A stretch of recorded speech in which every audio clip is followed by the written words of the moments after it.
Assalamualaikum. Sound oke kah?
Assalamualaikum. Sound okey ke sound?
Okay, Assalamualaikum semua.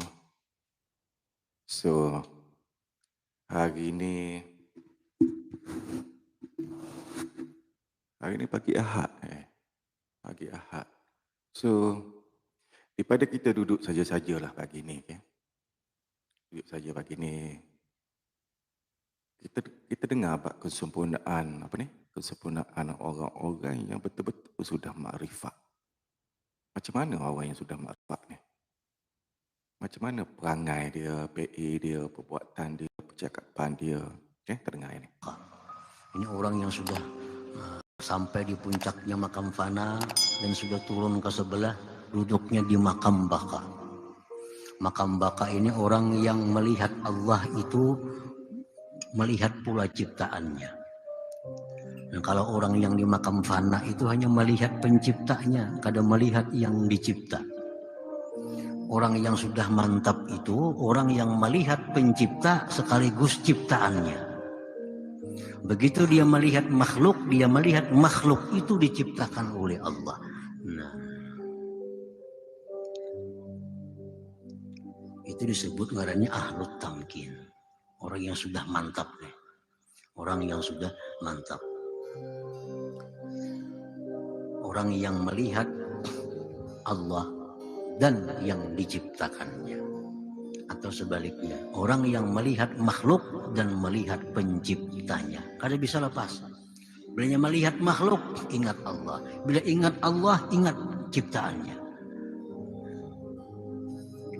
Beda dengan orang yang berada disalikin tadi. Inya hanya melihat Allah, diingatnya hanya Allah. Kada ingat lagi dengan makhluknya. Kalau orang awam, hanya makhluk yang dilihatnya, kada tahu lawan Allahnya. So, dia tahap ni, yang ni dia kata ni, kemana ku hadapkan wajahku, di situ wajah Allah. So, dia dapat memandang atas kewujudan Allah, atas setiap pandangan dia. Tak kira lah apa jenis makhluk sekalipun, dia akan dapat melihat di sebalik sifat adalah kewujudan zat yang wajib wujud. Dia sedar dia ni. Berbalikannya. Orang awam itu hanya makhluk. Lupa dengan Allah. Makanya ada ria, makanya ada dendam, makanya ada dengki. Kenapa? Yang dipandangnya hanya makhluk melulu. Kada ada memandang Allahnya. Itu makam awam tadi.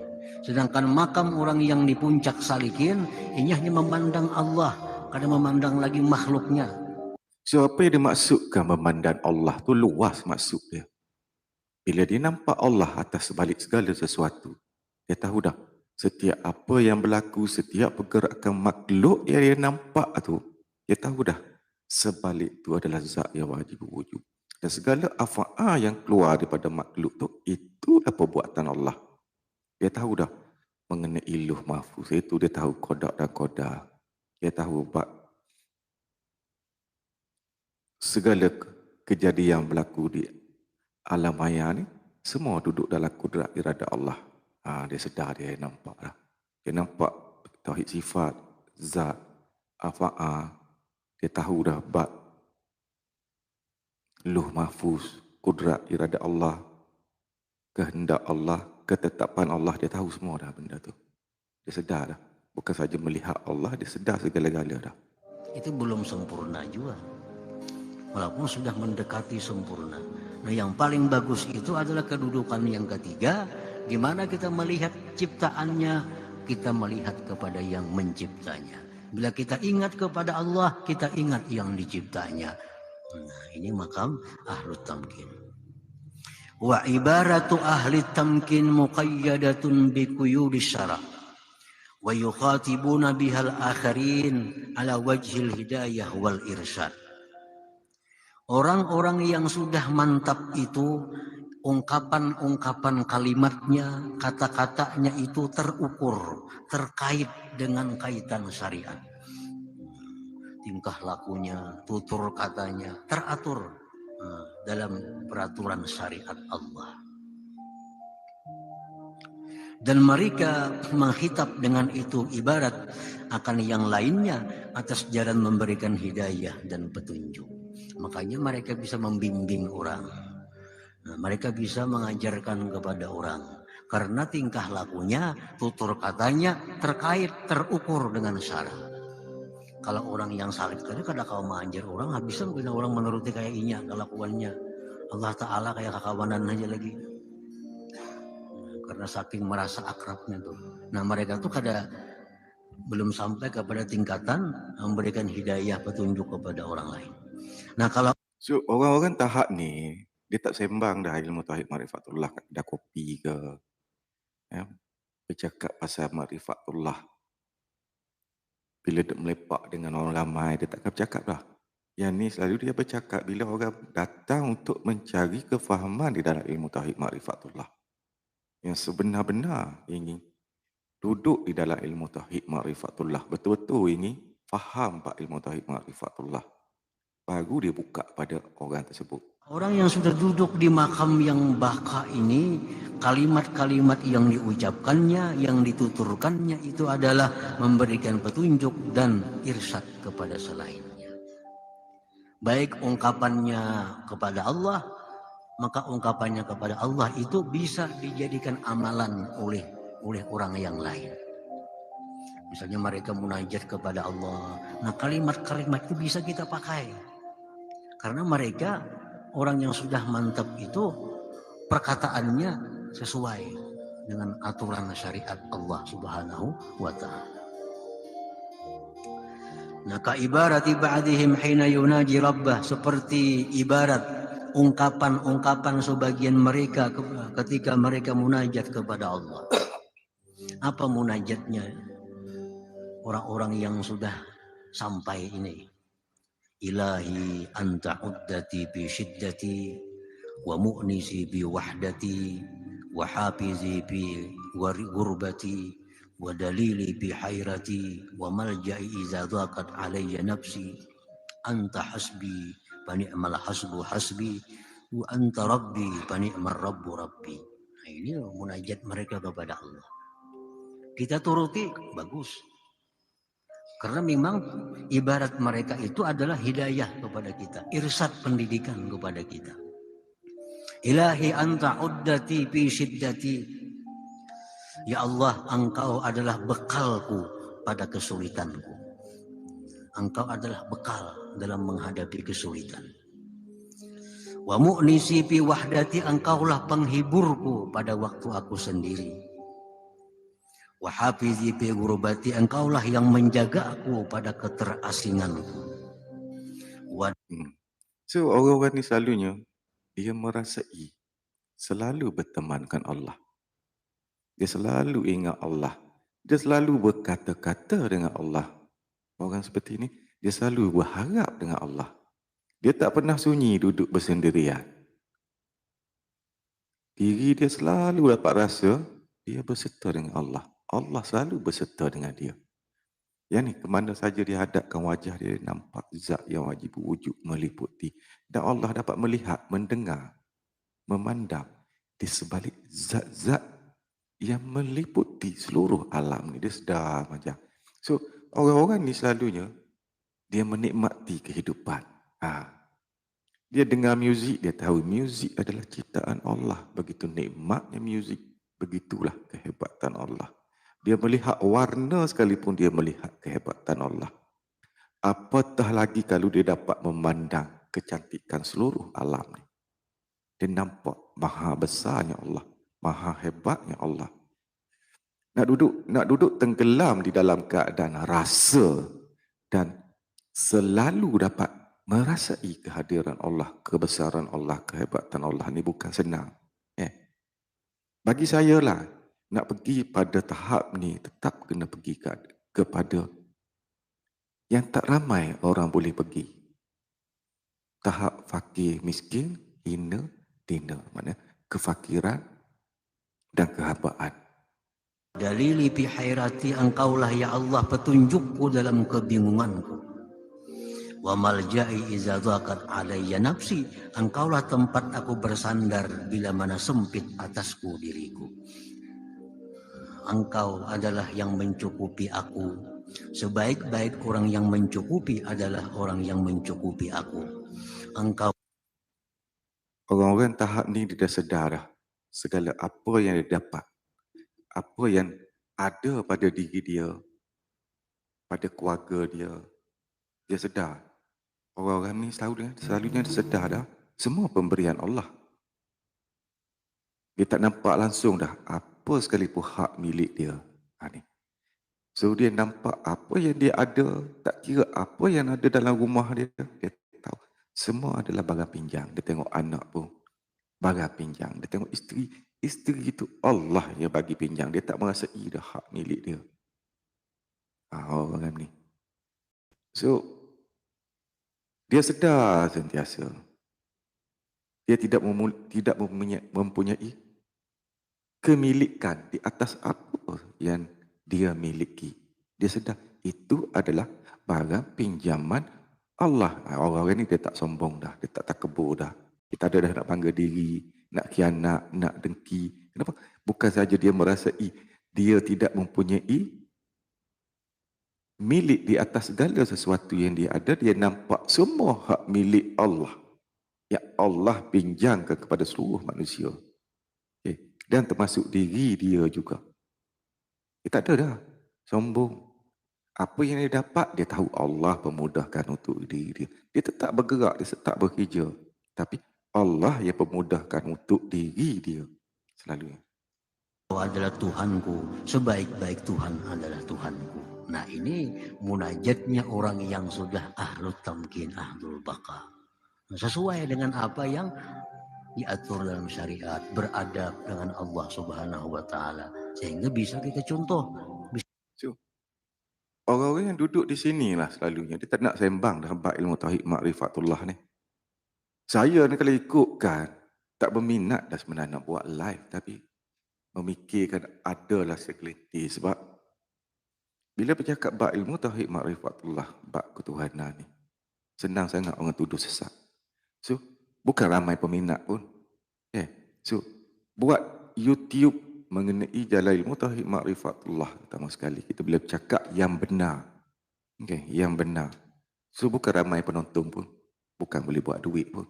Tapi sebab memikirkan ada segelintir yang mencari ilmu tauhid makrifatullah ni, saya teruskan juga bercakap.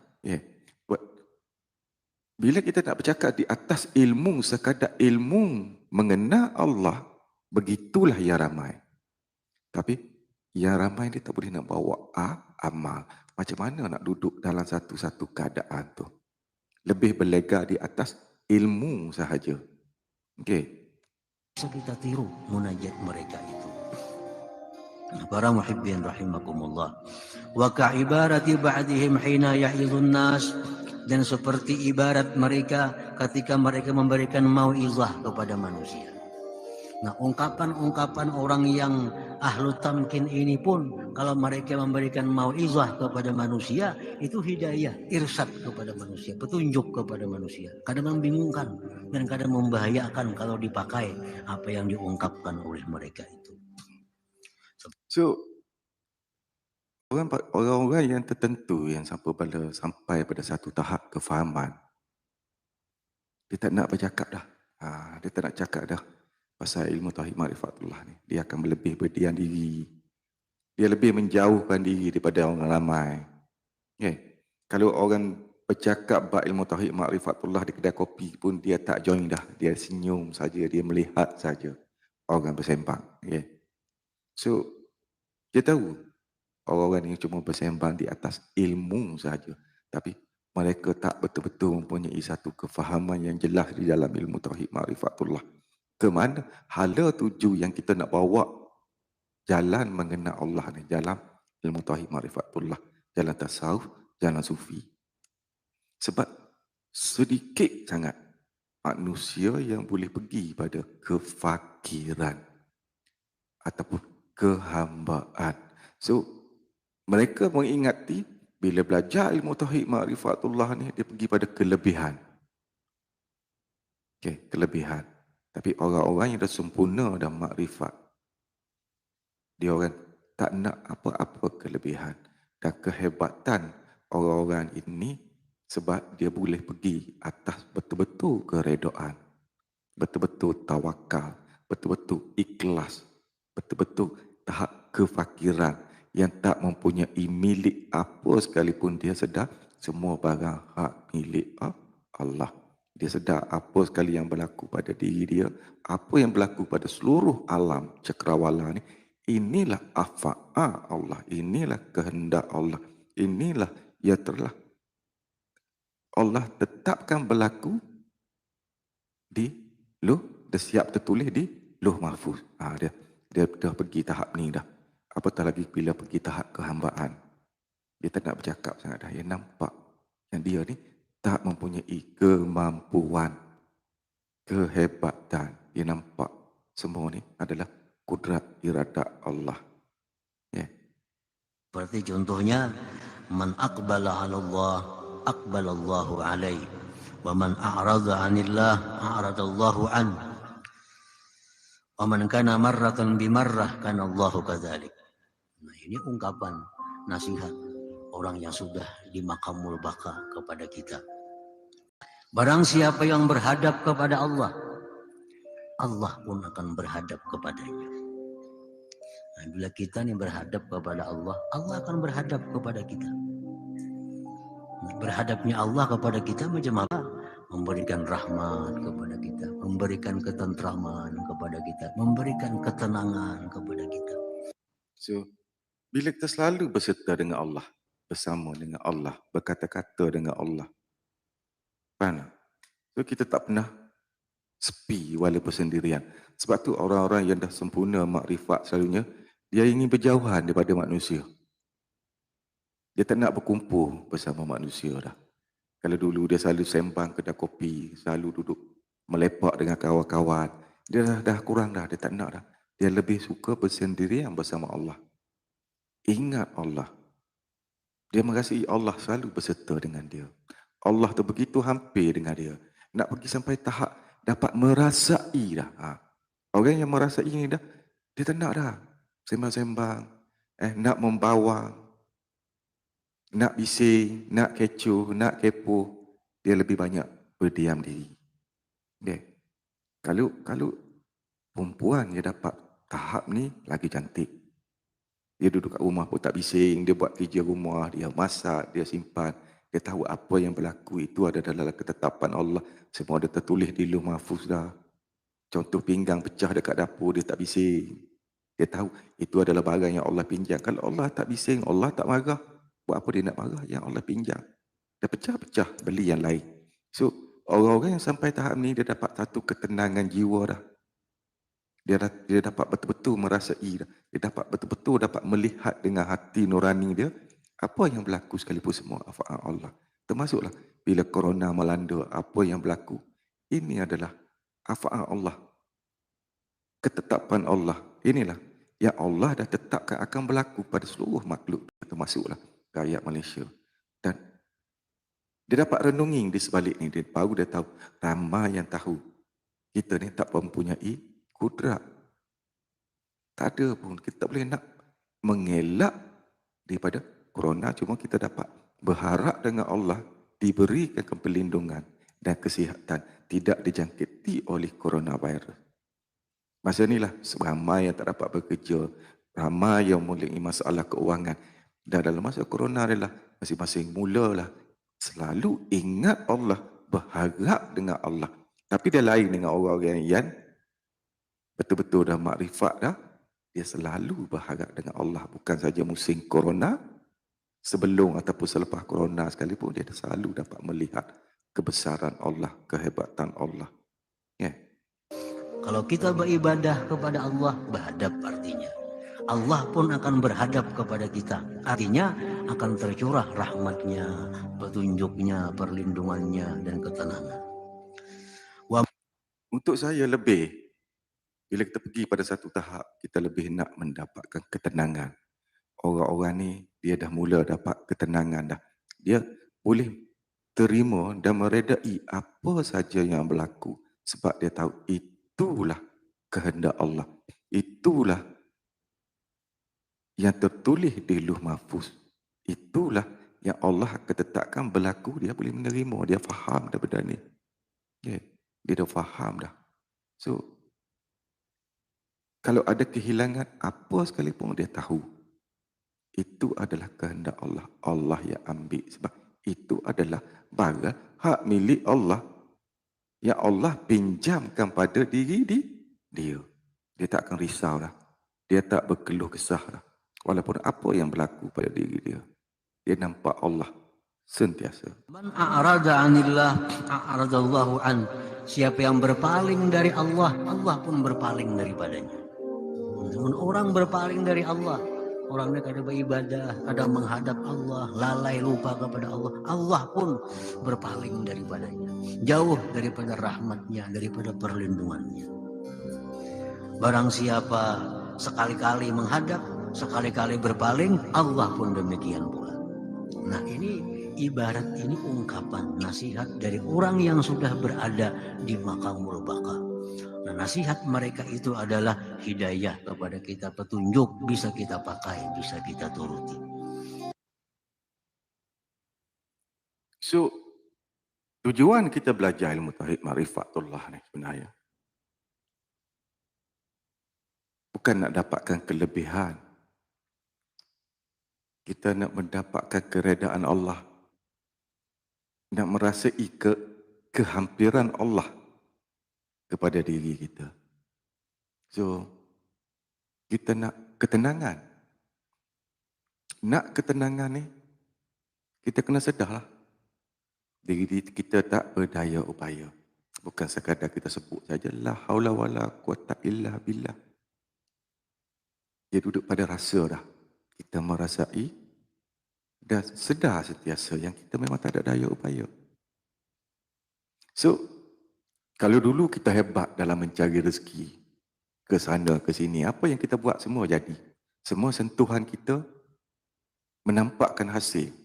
Tapi kita tengok bila musim corona, bila corona datang, terlalu banyak hikmah di sebalik apa yang berlaku di sebalik corona. Dan banyak manusia dah mula merasai. Apatah lagi orang yang duduk dalam mengenal Allah. Dalam ilmu tauhid ma'rifatullah. Memang dia dah sedar dah. Dia memang tak ada daya upaya. Tapi untuk manusia sejagat mula merasai yang diri dia tu tak mempunyai daya upaya. Dia nampak dah bila corona datang. Dengan sendiri mereka terkurung. Tak dapat mencari rezeki. Semua kehebatan yang dia ada tak boleh pakai dalam keadaan tertentu. Dia nampak dah. Yang hebat tu Allah sebenarnya. Dia tak ada daya upaya sebenarnya. Bila kerjaan kata duduk kat rumah, dia kena duduk dekat rumah. Bila kerjaan kata tak boleh rentah daerah, dia tak ada kemampuan. Dengan kebijaksanaan dia tak ada kemampuan. Nak merentah daerah rentah, dia kena saman. Kena tangkap. Nampak? Ya, kita teruskan. Nah, lain hal dengan orang-orang yang berada di makam ahlul ghaibah tadi. Nah, itu kada kawa diturut, kada kawa dicontoh, namun jangan. So, video ni sampai sini habis. Sound okey ke sound? So, dia pergi sampai satu peringkat, pada peringkat awal, saya selalu bercakap bab ilmu mengenal Allah. Yeah. Ilmu mengenal Allah.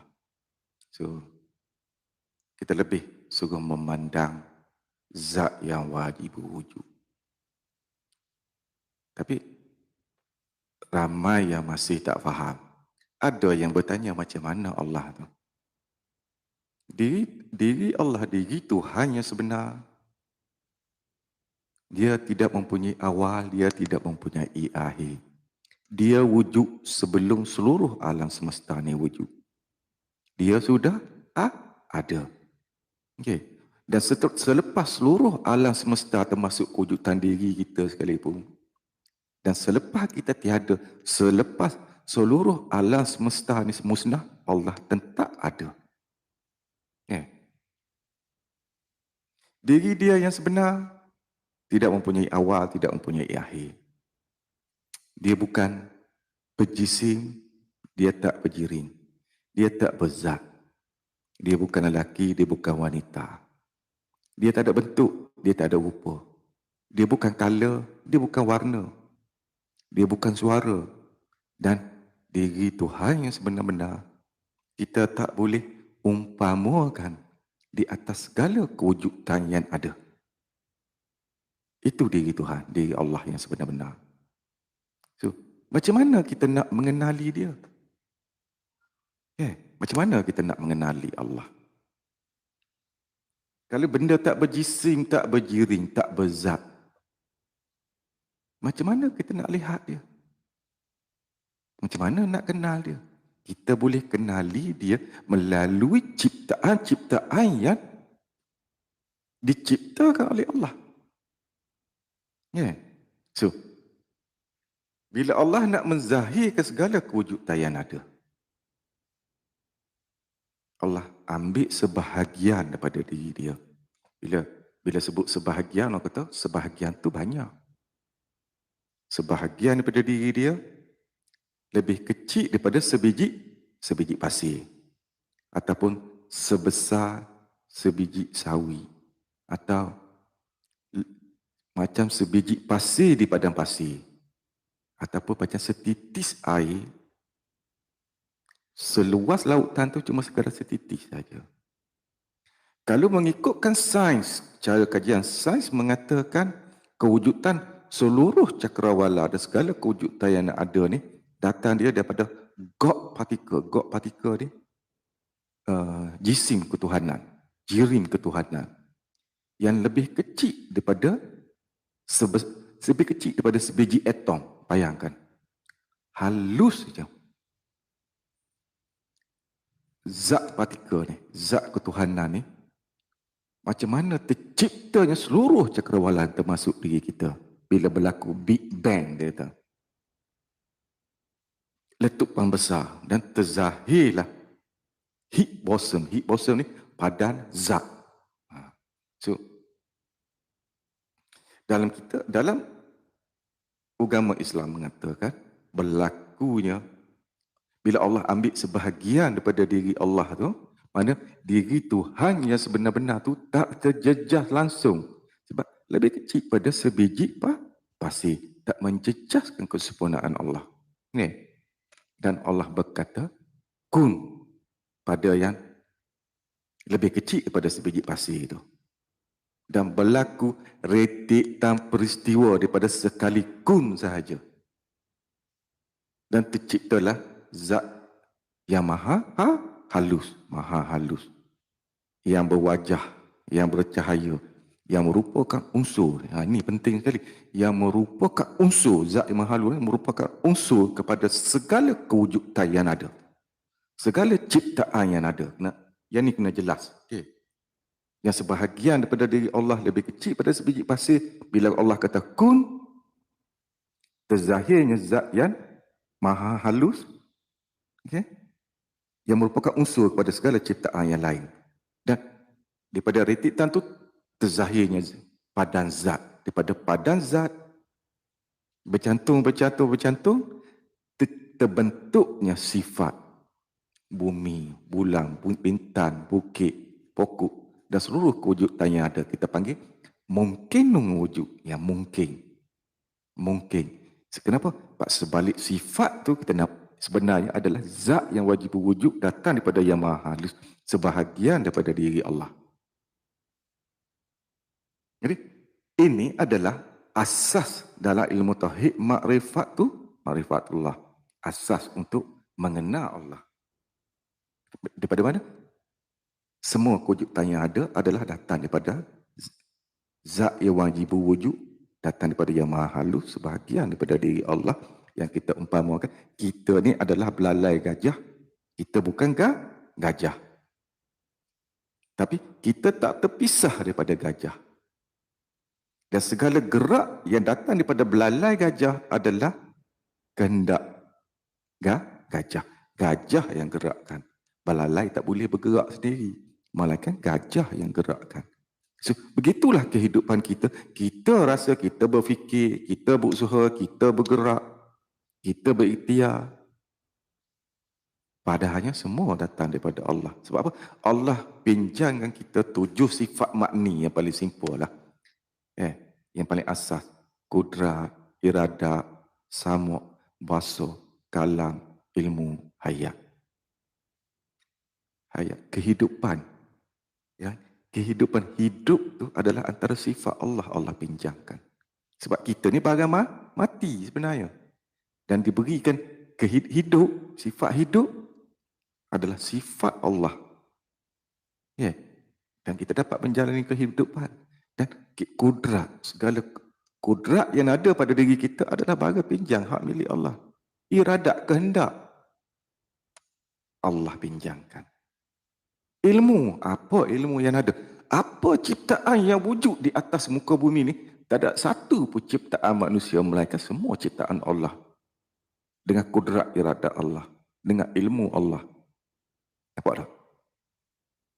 Tak kira lah kapal terbang ni. Daripada mana dia orang dapat cipta kapal terbang? Daripada ilham yang Allah campakkan kepada manusia-manusia tertentu untuk kemodenan manusia. Okay. So, ini asas saja. Dan kebanyakan yang belajar ilmu tauhid makrifatullah ni dah ketahui kehidupan kita kat dunia ni cuma sekadar pentas kehidupan. Kenapa pentas kehidupan? Setiap anak Adam yang dilahirkan, dia tertulis dah kitab kehidupan dia, perjalanan kehidupan dia dah ditetapkan oleh Allah dah tahu dah. Dan setiap apa yang berlaku kita kaitkan dengan Lauh Mahfuz.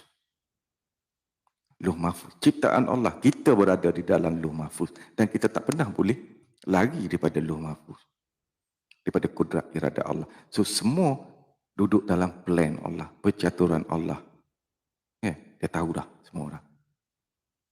So daripada zat yang maha halus, zat yang wajib wujud, jadi mungkinun dimasuk ruang dan masa. Tengok di sebalik segala sesuatu, segala kewujudan, sebalik dinding, lantai, siling, apa sahaja yang kita pegang, apa semua adalah zat yang wajib wujud. Zat Allah tu meliputi seluruh alam, seluruh cakrawala. Tak ada ruang tanpa Allah, tanpa zat yang wajib wujud dan yang maha halus, maha melihat, maha mendengar. Di sebalik ruang yang kita nampak kosong, tapi kita boleh rasa udara adalah zat yang wajib wujud. Masa sekalipun adalah zat yang wajib wujud. Jangan kau mencela masa tu aku. Allah. So, dia sampai satu peringkat, kita letak ke tepi dah ilmu mengenal Allah ni. Kita nak pergi pada amalan yang sebenar. Tujuan bukan kita nak berdebat di atas ilmu sahaja. Ilmu tu memang diperlukan. Dengan ilmu lah kita boleh tahu kita ni tak ada menaikkan semua atas daya ada kehendak Allah. Gerak kita tanpa izin Allah, kita tak boleh bergerak. Dan setiap detik dalam kehidupan kita diperintah oleh rasa yang ada dalam diri kita. Kita tak sedar. Faham tak? Daripada bangun tidur, buka mata dah. Buka mata. Rasa nak pergi bilik air, jalan kita ke bilik air. Rasa nak makan roti canai, menonong pergi cari roti canai. Kita diperintah. Tapi kita tak sedar. Faham tak? Dan kita tak pernah mensyukuri. Syukur pun sekadar di mulut saja.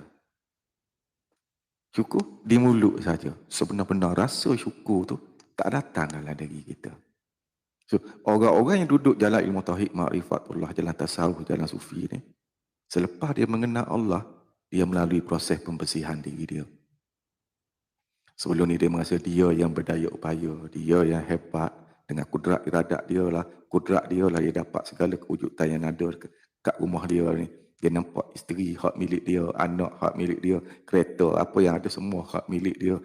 Semua ni dapat daripada kerja yang dia buat, daripada kudrat dia, usaha dia. So dia tak merasai semua ni adalah hak milik Allah, semua barang pinjam Allah. Dan termasuk sebalik diri dia tu adalah daripada ujung rambut sampai ujung kaki, zahir dan batin. Zat yang wajib wujud, yang tu Allah kata, akulah yang zahir, akulah yang batin, yang meliputi diri dia tu adalah zat yang wajib wujud. Dan pergerakan kehidupan yang dia jalani itu adalah disebabkan Allah bagi pinjam 7 sifat mani, kudrat, iradat, samuk, basar, kalam, ilmu, hayat. Baru dia dapat menjalani kehidupan. Yang orang-orang yang duduk dalam keadaan ni, dia ada sedar lah. Dia hidup ni atas belah dan ihsan Allah. Dia hidup ni atas kasih dan sayang Allah. Dia hidup ni atas kerinduan Allah. Sebab tu diri dia tu dicipta oleh Allah, diadakan oleh Allah.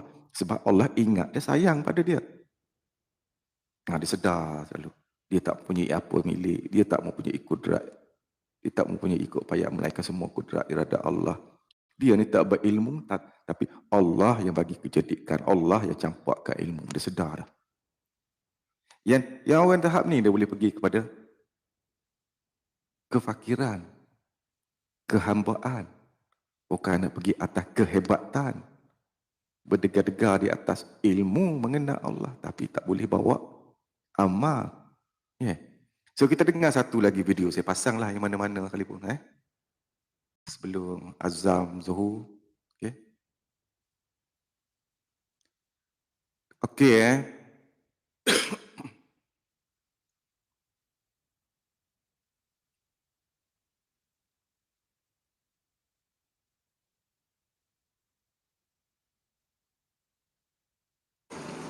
Sudah sekian puluh tahun datang seorang ahli, seorang waliullah ahli kasab ke kampung itu.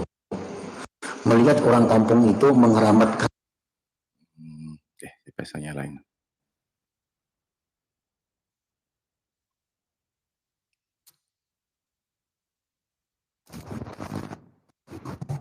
Para muhibbin rahimakumullah. Perbuatan-perbuatan kita itu semuaan kada baik. Semuaan kada baik. Kecuali perbuatan kita itu disertai Allah Subhanahu wa taala. Nah, disertai Allah itu artinya bisa disertai petunjuk Allah. Hanya perbuatan kita tadi menjadi baik, menjadi cahaya, menjadi hasanah. Para muhibbin rahimakumullah. Bagaimana caranya kita menyertakan Allah dalam setiap perbuatan manusia? Bisa kita menyertakan Allah dalam perbuatan itu sebelum berbuat. Sebelum berbuat kita sudah ingat kepada Allah bahwa kita kada punya daya upaya, kada punya kemampuan. Ini adalah daya upaya dari Allah. Nah, sebelum berbuat. Atau kita menyertakan Allah itu sesudah berbuat.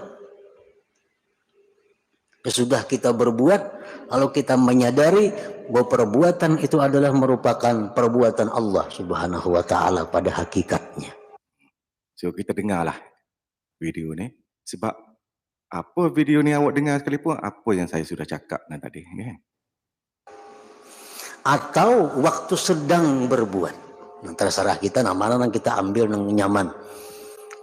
Pokoknya segala perbuatan kita itu supaya ada Allahnya. Sebab bila kada ada Allahnya, maka seluruh perbuatan kita itu zulmah, gelap, artinya adalah jahat. Nah, para muhibbin rahimakumullah, paman ra'al kauna wa lam yashhadillah fahuwa mahjub ta'ihun bizulumat wa huwa arzalul khalqi. Barang siapa melihat perbuatan, tadi kita ambil contoh satu perbuatan. Siapa yang melihat perbuatan baik dirinya atau perbuatan orang lain, tetapi dia tidak bisa musyahadah kepada Allah, artinya dalam perbuatan itu dia tidak ada Allahnya. Siapa yang berbuat aku, Subhanallah. siapa yang berbuat ikam, di hati itu kadada, Allahnya kadada. Nah, maka orang ini ngarannya mahjub, terdinding. Terdinding. So, bagi saya lah, orang yang tak nampak Allah ni, dalam segala perbuatan dia, pergerakan dia, penglihatan dia, pendengaran dia ni, untuk saya lah, orang sombong. Faham tak? Orang sombong, benarnya orang ego. So, itulah kita sebenarnya selama ni sebelum kita belajar ilmu tauhid ma'rifatullah. Kita terdinding daripada Allah. Kita, bila kita perhati, kita tilik, kita tengok diri kita ni tak sedar diri sebenarnya. Allah bagi merasai kehidupan yang sementara di pentas dunia ni pun, kita lupa Allah. Kita lalai, kita sibuk dengan kehidupan sehari-hari kita. Bukan awak saja dan saya pun begitu juga dulu. Barulah sedar, bila dah berumur dah baru sedar, baru melihat Allah. Mana la ilaha illallah, aku selama ni sombong ya. Lalainya sebenarnya. Tak sedar diri sebenarnya. Tersesat. Dan dia merupakan makhluk yang paling jahat. Arzalul khalaik. Subhanallah. Bila kita tuh mengakui bahwa yang berbuat ini adalah aku, sampai ke hati-hati kita aku, nah itu sesat, terdinding. Yang berbuat itu adalah Fulan bin Fulan, sampai ke hati-hati kita mengatakan itu Fulan yang berbuat, tanpa sedikit pun kita ingat kepada perbuatan Allah, sesat kita. Yang ni Allah kata, hei Muhammad, bukan kau yang melontar, aku yang melontar. Hei Muhammad, bukan kau yang membunuh, aku yang bunuh.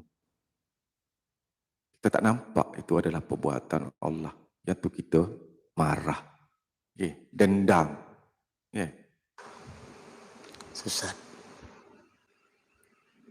Dan dia tak nampak apa yang berlaku itu adalah ujian Allah untuk diri dia, mesti ada hikmah di sebalik itu. Dia tak nampak, dia buta mata hati sebenarnya. Siapa? Kita yang ramai, termasuklah diri saya selama ni. Kenapa dia terdinding itu? Sebabnya lintibahil dari suwaril akwan suwaril kauni fi qalbi, karena tertancapnya zahir gambar ini perbuatan di dalam hatinya. Dalam hatinya sudah tercap, sehingga terdinding daripada mengingat bahwa perbuatan itu adalah perbuatan Allah Subhanahu wa Ta'ala pada hakikatnya. Kan kita sudah mengitikadkan bahwa la haula wala quwata illa billah. Nah, kalau kita mengatakan bahwa itu perbuatan kita sampai ke dalam hati-hati, kita mengatakan itu perbuatan kita, nah itu kita berarti terdinding. Bukan terdinding, hina, dinanya kita ni, jahatnya kita ni sebenarnya, sebab tak nampak Allah. Allah bagi pinjam 7 sifat makni ni, kudrat, iradat, samuk, basukala, ilmu, hayat.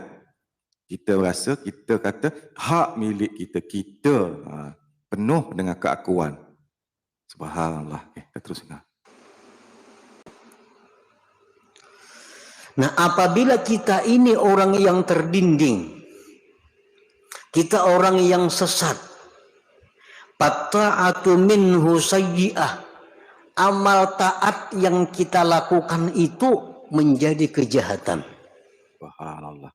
So, yang ni kita belajar ni bukan nak duduk sekadar di atas ilmu, kita tahu itu perbuatan Allah. Kita nak boleh merasai dan sedar sentiasa. Faham tak? Mata hati, mata batin kita dapat lihat. Apa yang berlaku terus kita sedar. Ni perbuatan Allah. Ini semua tertulis di Lauh Mahfuz. Ini yang akan berlaku. Ni Allah sedang nak menguji aku sebenarnya. Ni mesti ada hikmah di sebalik tu. Ini kita, bila kita dah faham, kita boleh pergi pada tauhid sifat, tauhid zat, tauhid af'al. Dapat melihat segala itu adalah perbuatan Allah. Adalah ujian untuk diri kita. Mesti ada hikmah di sebalik itu. Terus kita dapat tangkap lalu dah. Bukan duduk di atas ilmu, bercakap sahaja. Tapi kita ni dah masuk pada tahap rasa dah. Kalau kita ni orang yang terdinding, amal taat yang kita perbuat itu kejahatan. Kalau amal jahat bang, sudah makinnya kejahatan lagi. So manusia yang tak nampak Allah di sebalik segala sesuatu. Ini yang dia mudah sombong, takabur, bangga diri, dia khianat, dia dengki, dia suka membawang, dia tak dapat meredai, dia tak dapat bersyukur, dia susah nak bawa ikhlas. Kalau dia bawa pun dia bawa di atas bibir, huruf dan ayat saja dengan kata-kata tanpa dapat merasai akan kehadiran Allah. Penuh, orang-orang ni penuh dengan sifat keakuan diri. Siapa dia? Saya lah tu. Orang yang di dalam hatinya tu kada ada ingat lawan Allah. Mengingat hanya bulan bin bulan, aku, si Anu, si B. Kada ada lalu dari Allahnya. Nah orang ini kalau berbuat taat, maka taatnya itu jahat. Kenapa taatnya itu jahat? Li'annaha la takhlu an ujubin wariya'in wasti'zaz, karena taatnya itu kada sunyi daripada ujub, daripada riya, daripada merasa mulia. Itulah sebabnya kita berdendam. Bila berlaku sesuatu di depan mata kita, apa yang Allah uji untuk kita, kita dah marah, dendam.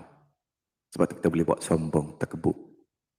Itulah yang penuh dengan keakuan sebelum memasuki alam ilmu tauhid ma'rifatullah, jalan sufi, jalan tasawuf. Siapa?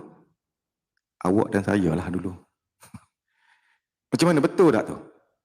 Kita penuh dengan keakuan selama ni. Siapa yang tonton ni, 22 orang ni, tekan lambutan like, tak subscribe. Itulah kita sebelum kita mendalami ilmu tauhid ma'rifatullah.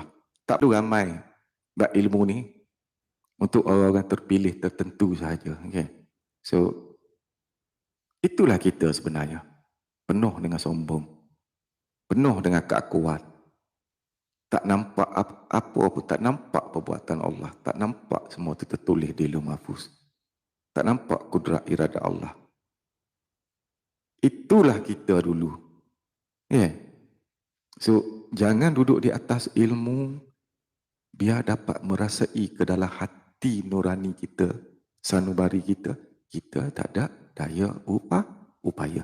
Bukan kita sebut saja la haula wala quwata illa billah, tapi la haula wala quwata illa billah itu tertanam di dalam diri kita, hati nurani kita dapat merasai sentiasa. Barulah kita boleh duduk sabar, redha, syukur atas ketentuan Allah. Dia tak ada dah dendam, dengki, sakit hati. Sebab benda-benda tu semua menjadi penyakit untuk diri kita sebenarnya selama ni kita bawa. Itu sebabnya.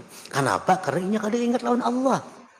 Nah sembahyang tu aku semuaan. Kada ingat bahwa sembahyang tu kawa karena hidayah Allah. Karena taufik Allah. Karena petunjuk Allah. Kada ingat lagi. Aku sembahyang itu.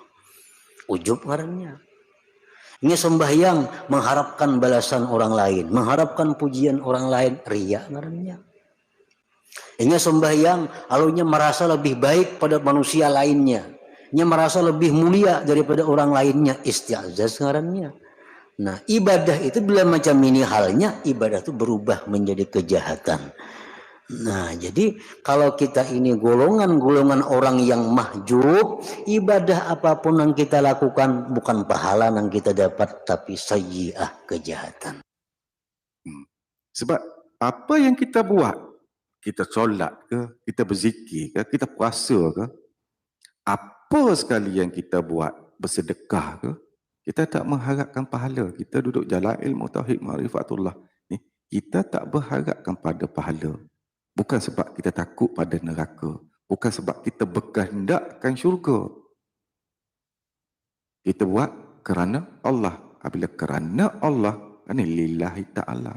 Inilah ikhlas. Dan bila kita buat dengan ikhlas, selagi kita sebut dekat mulut, aku ikhlas, mana tak ikhlas lagi. Ikhlas yang sebenar, orang yang betul-betul boleh bawa ikhlas, dia tak pandai lagi nak kupas. Apa tu ikhlas? Sebab ikhlas tu berserta dengan diri dia. Berserta dengan rasa ikhlas yang ada dalam diri dia. Kalau dia cuba terangkan apa itu ikhlas, tetap tak sampai pada kefahaman sebenar. Sebab kefahaman sebenar apa tu ikhlas, apa tu redha, apa tu syukur, semua ada dalam diri dia. Cuma bila dia kupas, dia ulas, tetap tak akan sama. Bila bercakap bab rasa. Betul tak? Macam mana ni? Tapi apabila kita cuba nak bagi, saya nak bagi kefahaman, saya cuba kupas, cuba ulas lah. Tapi tetap tak sampai pada maksud yang sebenar. Maksud yang sebenar tu bila orang tu boleh duduk dalam keadaan tu, baru dia tahu apa tu ikhlas. Apa tu redha, apa tu syukur. Apa tu la haula wala quwata illa billah. Bila dia dah diuji oleh Allah, nampak diri dia tu tak ada daya upaya, melainkan semua atas kehendak Allah. Allah duduk dalam ketentuan Allah. Dia di sini duduk, kita nak bawa pergi pada tahap rasa dah. Itu pun saya kaitkan sikit ilmu-ilmu mengenal Allah. Jadi kalau kita bawa benda ni menjadikan ilmu sahaja untuk diri kita, macam saya katalah, menyebabkan dia menjadi beban pada diri kita. Seolah-olah setiap ilmu ni kita tulis di atas kertas. Menjadikan sebiji buku, 2 biji buku, 3 biji buku, 4 biji buku, 5 biji buku, dan kita bimbing, kita bawa buku tu ke sana ke sini. Berat. Apa tak? Dan berbeza dengan kita ambil ilmu ni dan kita larutkan ke dalam diri kita melalui amal. So bila kita baca kitab-kitab yang orang tulis, buku-buku yang orang tulis, kita merasa kita yang ada di dalam buku tu sebenarnya. Itu baru betul. Okay. Sebab kita mahjub. Kita terdinding daripada Allah.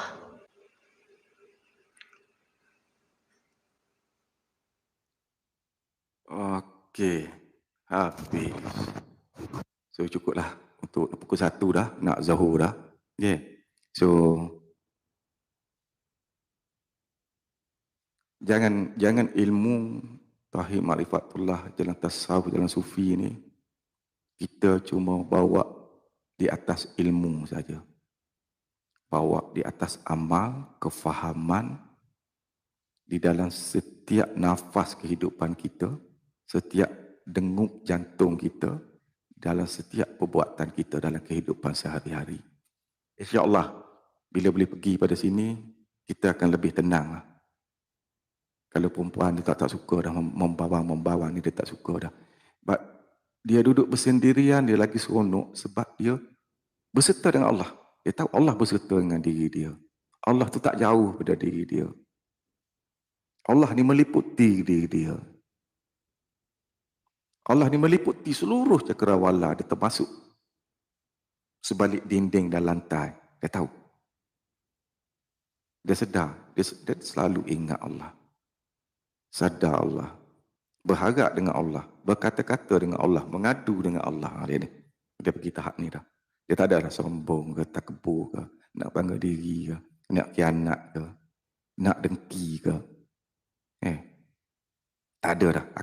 Dia slowly dia hari ke hari, bulan, tahun. Sebab tu proses belajar ilmu ni, proses ilmu tu sikit sangat. Proses nak bawa amal dalam kehidupan kita, nak boleh pergi sampai betul-betul kita boleh meredai atas apa saja yang Allah buat ni, bukan senang. Boleh bersyukur. Boleh bawa ikhlas, benar-benar ikhlas. Yang ni dia tak ada ayat dan tak ada ucapan boleh menyatakan kefahaman tu. Dia yang bawa. Bila diuji, dia tahu dah apa itu sebenarnya la haula wala. Bila kita cuba kupas la haula wala, dia dah tahu dah apa la haula wala melalui apa yang dia rasa di dalam diri dia tu. Ya, dia sudah diuji dah. Semua orang-orang yang duduk tahap yang diuji menjalani kehidupan, dia tak boleh nak ungkap dah ilmu tu. Dia berjalan, ilmu tu dia berjalan dalam diri dia dah. Kalau dia ungkap, dia kupas, dia ulas, tetap tak sama seperti apa yang dia rasa sebenar-benar. Dia nak pergi sampai tahap ni, orang ni dia diam dah, dia banyak diam. Dia banyak ingat Allah. Dan segala perbuatan dia tu pun dah jadi zikrullah dah orang ni. Dia jadi zikrullah dah. Kalau dulu kita duduk pada sebutan, la haula wala quwata illa billah. Dia bawa la haula wala quwata illa billah. Orang tu sebut saja ya Latif, berjuta-juta duk sebut ya Latif, maha lemah lembut, ya maha lemah lembut, tapi dia bawa sifat lemah lembut dalam kehidupan dia. Mana lagi hebat. Kalau sebelum ni dia sebut saja ya Rahman, ya Rahim, ya Rahman, ya Rahim. Dia bawa sifat-sifat Rahman dan Rahim dalam kehidupan dia. Dengan sendirinya, setiap nafas, setiap gerak, setiap nadi kehidupan dia tu, zikrullah. Bila bersendirian, dia ingat Allah. Bersembang dengan Allah. Bermunajat dengan Allah. Berkata-kata dengan Allah. Bila dia sibuk dalam pekerjaan dia lupa Allah. Tapi dalam setiap kehidupan dia atau pergerakan dia tu dah zikrullah lah. Dia bawa sifat-sifat terpuji Rasulullah, sifat sidik, amanah, tabligh, fatunah. Dia bawa sifat Rahman, Rahim, 99 sifat Allah tu dia bawa dalam kehidupan. Dah zikrullah dah. Bukan saja ingat Allah. Orang-orang ni lah. Walaupun dia tidur sekalipun, dia zikrullah. Bila sebut la ilaha illallah, dia bukan tiada ia disembah melainkan Allah. Dia melihat tiada kewujudan melainkan Allah. Tiada yang berbuat melainkan Allah. Dia pergi tahap lain dah. So ada siapa nak tanya saya ke? Sekejap. Sebelum bunyi zuhur, sebelum azan zuhur. Boleh faham ke apa yang saya nak sampaikan? Jangan bergantung di atas ilmu. Bawalah amal.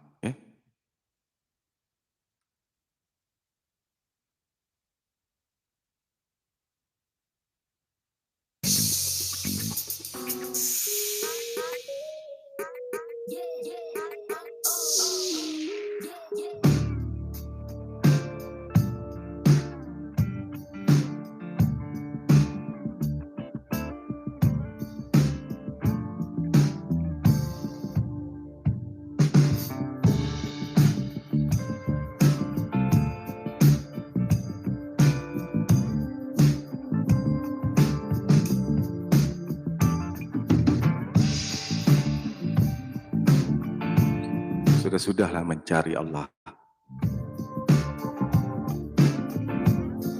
Yang mencari itu adalah yang dicari. Sebalik dia daripada ujung rambut sampai ujung kaki. Zahir dan batin. Rasai saja. Rasai saja. Akan kehadiran dia melalui zat dia yang meliputi.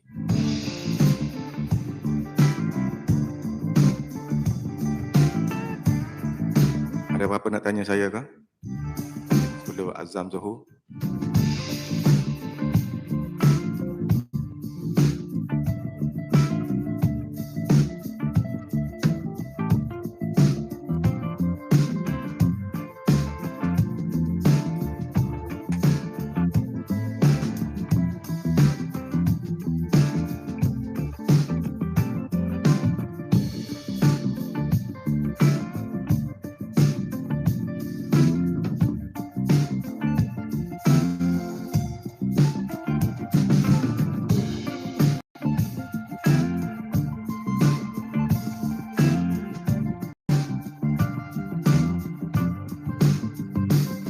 Rasai yang Allah berserta dengan kita. Allah Maha mendengar setiap bisikan hati kita. Bercakap-cakaplah dengan Allah. Minta dengan Allah. Merasai kewujudan dia. Zat yang wajib wujud. sebalik setiap pandangan mata kita, sebalik setiap kewujudan.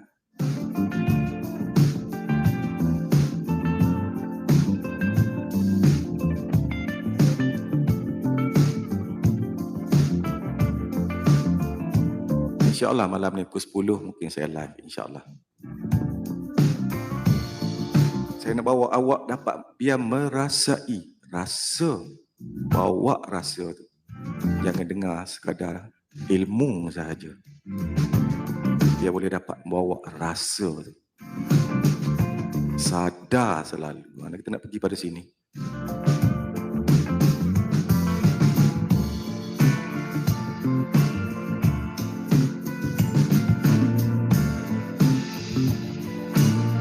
Kalau kita bawa di atas ilmu sahaja menjadi beban dalam kehidupan kita. Bila kita larutkan ilmu yang kita ada, bawa pada rasa, dia jadi ringan. Dia mengalir di dalam setiap aliran darah kehidupan kita. Tengok. Jadi bestnya.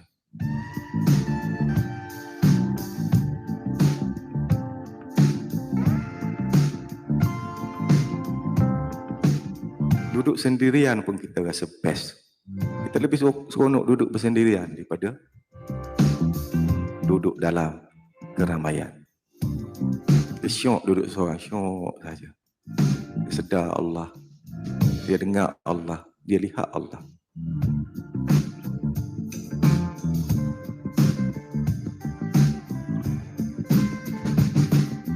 So, ada siapa nak tanya lagi?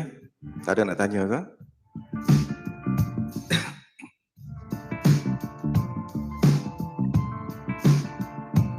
Saya bawa lah sifat-sifat terpuji Rasulullah, sifat sidik, amanah, tabligh, fatanah. So, jangan ada sombong, jangan ada takabur, jangan ada bangga diri, jangan ada khianat, jangan ada dengki, jangan rasa diri itu hebat.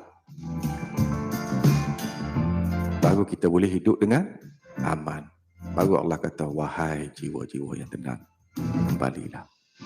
Reda meredai, bersyukur di atas segala pemberian Allah, segala apa ujian Allah. InsyaAllah balik pun boleh senyum.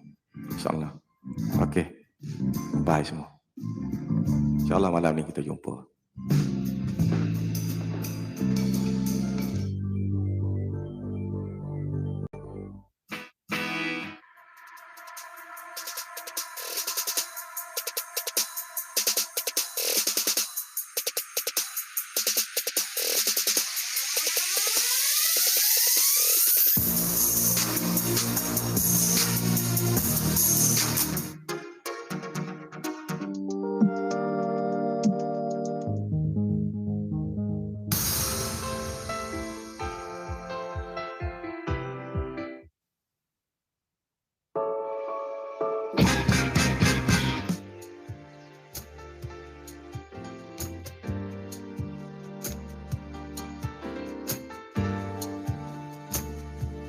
Enjoy life. Enjoy life ku, tenangkan diri. Seronok kehidupan ni. Bila tak ada sombong, tak ada takabur, tak ada bangga diri, tiada khianat, tak ada dengki. Memang seronok kehidupan ni. Okey, bye semua. Bye.